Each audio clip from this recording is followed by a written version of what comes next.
CMRF చెక్కులు రావడానికి కృషి చేసిన ఎమ్మెల్యే చింత ప్రభాకర్ కి లబ్ధిదారులు ధన్యవాదాలు తెలిపారు. ఈ కార్యక్రమంలో సదాశివపేట పట్టణ మండల పార్టీ అధ్యక్షులు, మాజీ సర్పంచ్లు, మాజీ ఎంపీటీసీలు, మాజీ మున్సిపల్ చైర్మన్, మాజీ మున్సిపల్ వైస్ చైర్మన్, మాజీ మార్కెట్ కమిటీ చైర్మన్, మాజీ మార్కెట్ కమిటీ వైస్ చైర్మన్, నాయకులు, కార్యకర్తలు ఉన్నారు.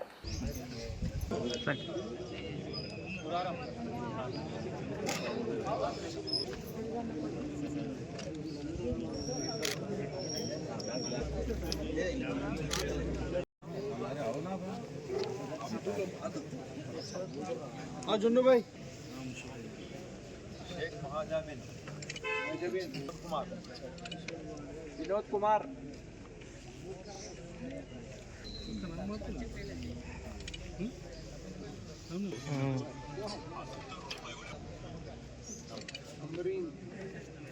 शाना अंजुम प्रकाश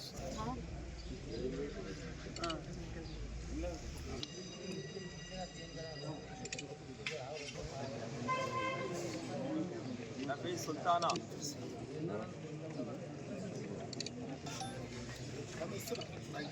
समिया अंजुम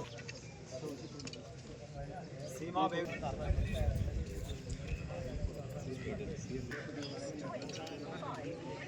जकीरा बेगम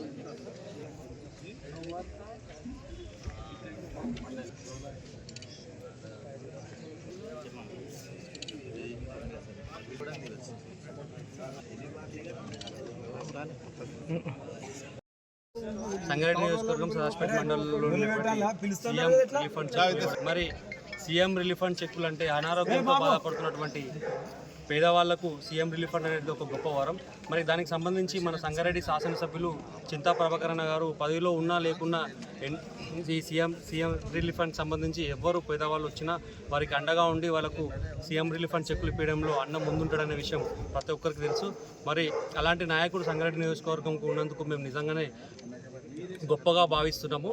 ఇక మీద కూడా ఎవరికన్నా అనారోగ్యంతో బాధపడుతున్న వారు ఎవరికైనా సరే సహాయం కావాల్సి వస్తే తప్పకుండా వస్తే ఖచ్చితంగా వాళ్ళకి సహాయం అందిస్తామని చెప్పేసి ఈ సందర్భంగా తెలియజేస్తూ జై తెలంగాణ. ఆఫీస్లో సదాశివపేట పట్టణానికి చెందినటువంటి 24 మంది లాభోక్తులకు ఈ యొక్క సీఎం రిలీఫ్ ఫండ్ అనేటువంటిది వారికి వితరణ చేయడం జరిగింది. మరి సీఎం రిలీఫ్ ఫండ్ అనేటువంటిది చికిత్స చేసుకున్న తర్వాత ఆర్థికంగా ఇబ్బందులుండి తట్టుకోలేని పరిస్థితుల్లో కూడా ఉన్నప్పటికీ వారికి ఒక ప్రత్యేకంగా చింతా ప్రభాకర్ గారు వారి యొక్క క్యాంప్ ఆఫీస్లో వారి దరఖాస్తులను స్వీకరించి క్షుణ్ణంగా పరిశీలించి పై ఆఫీస్కు పంపించి ప్రతి నెల కూడా సీఎం రిలీఫ్ ఫండ్ అనేటువంటిది వితరణ చేయడం జరుగుతుంది.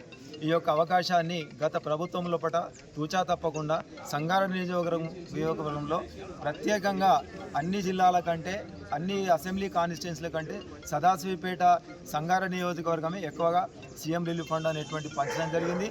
ఈ యొక్క అవకాశాన్ని అందరూ కూడా సద్వినియోగం చేయాలని కోరుతున్నాను. జై తెలంగాణ. మరిన్ని అప్డేట్స్ కోసం మా ఛానల్ని సబ్స్క్రైబ్ చేయండి.